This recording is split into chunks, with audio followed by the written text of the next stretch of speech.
A lot of people ask me what I do day to day as a web developer. One thing for sure I have to do is a daily stand-up. What's that, you say? Stay tuned to find out.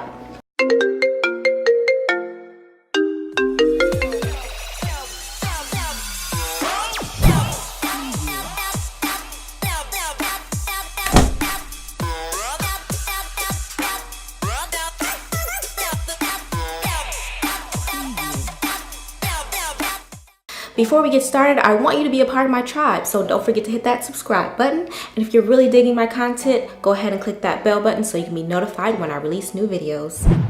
Okay, so what is a daily stand-up, or DSU for short?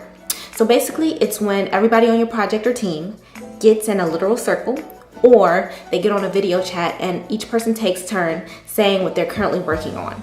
It's overseen by ITPM, or project manager, and it allows your team to stay on the same page on the project.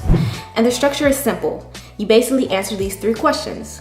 What did you do yesterday? What do you plan to accomplish today? And what are your blockers or issues that you are currently having? I know my first time doing a DSU, I was a little bit scared, and if this is sounding scary to you, put in the comments below why, but hopefully I can give you some examples and we can hash out those fears now. So let me give you an example of something you might say during a DSU. Say you are starting a new app, you grabbed a task from a Kanban board, which I'll talk about later, and your task was to create the homepage. So you might say, yesterday I created the homepage.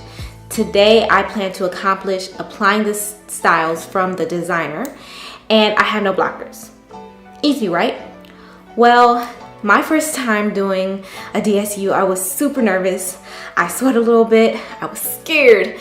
But I think by following these next few tips, you will make it successfully through your first DSU. Okay, so tip 1. DSUs are usually at the same time every day. So that means you can prepare for the DSU by writing down exactly what you're going to say, either the day before or the morning before. Now, I usually have the Notepad app open on my desktop, and I just write out what I'm gonna say. So by the time they get to me, all I'm doing is reading it out. And eventually you're gonna get used to it, and so you won't have to do this anymore, but it's definitely a good way to not be nervous. Tip 2, don't be afraid to talk about your blockers. Now, when I first got started, I didn't want to seem like I was incompetent, so sometimes I wouldn't say what my blockers were. But what wound up happening is I would waste time trying to track down the information, and all I had to do was ask and somebody could point me in the right direction. And that's what DSUs are for. It's so that everybody's on the same page, and if you do have a blocker, then people who know the answer can share that information with you, and you don't have to waste any time getting the necessary tools that you need. Okay, so tip number 3 and the final tip is to listen to your teammates.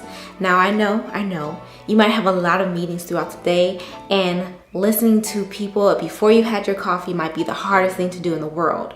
But understand that a DSU is not just there for you to get the information you need, but it's also a chance to share information that you have. So say yesterday you were working on a problem and you solved it, it was easy. But today somebody is having a similar issue, and now it's your chance to step up and say, hey, I know exactly what you need. Let me help you after the DSU. Or it may just be your ITPM saying, okay, you have training that you need to do before the end of this month. I want everybody to attack it today so we don't have to worry about it later. Whatever it may be, this is an important time to listen to your team and to get what you need to push you through the day. If you enjoyed this video, give it a thumbs up. I would love to continue sharing with you some of the daily things that I do as a web developer, and don't forget to subscribe. Also, I would love to see you on Twitter or Instagram, so take a picture of your current DSU script and hashtag it coding like a boss. All right, see you later. Bye.